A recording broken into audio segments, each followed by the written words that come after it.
आऊसाहेब अस्वस्थ दिसत आहात.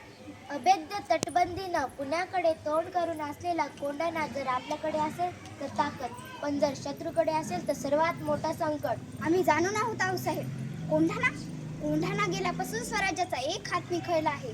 मुघलांच्या जयसिंगासोबत केलेला तह अजूनही आमच्या काळजात खोलवर जखम करून आहे. कोंढाण्यासारखे 72 किल्ले गमावले आपण.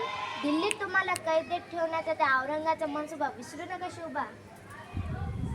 त्या औरंग्याच्या हातावर तुरी देऊन निसटलो आम्ही. कोंढाणा स्वराज्यात परत आणावं लागेल शोभा. सह्याद्री धोक्यातून बाहेर काढावी लागेल. मुजरा साहेब. अरे तान्हा, ही मिठाई कसली? रायबाचं लगीन जमलंय, त्याचं चावतन द्यायला आलतो. वा वा वा वा, ऐकलं का आऊसाहेब? आमचा बालपणीचा सवंगडी वरबाप होणार. सह्याद्रीच्या धबधब्याला लाज वाटावी असा उत्साह ओसांडून वाहतोय.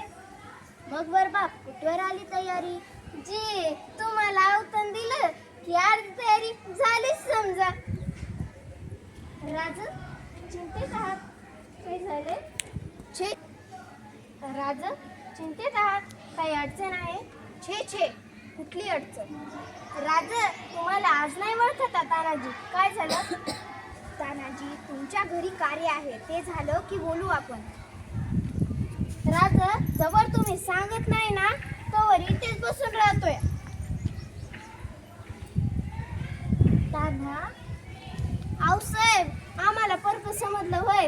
असं नाही तान्हा. कोंढाणा सोडून आणण्याचा मनसुबा आहे, त्यावर चर्चा सुरू आहे.